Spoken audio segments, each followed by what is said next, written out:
Sonradan müəyyən müddət ərzində Almaniyanı təmsil edib beynəlxalq yarışlarda və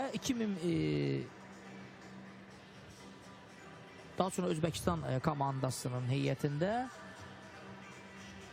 2001-ci ildə Gentdəki dünya çempionatında gümüş medal, Debrecəndə dünya çempionatında bürünc medala layiq görülüb. Digər titulları da var bu idmançının.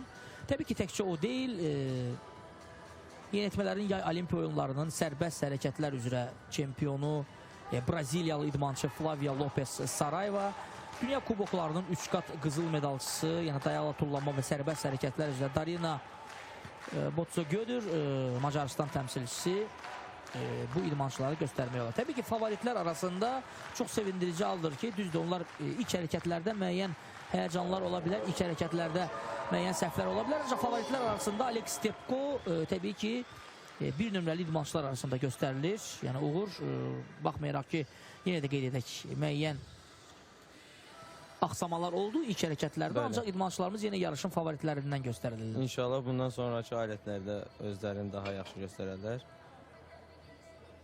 Norveç idmançısının çıxışının hal-hazırda təkrar kadrlarını izləyirik.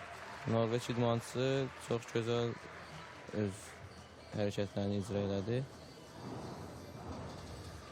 Burada bu hərəkətlərdə ən çox hansı məqamlara fikir verilir? Yəni, xallar verilərkən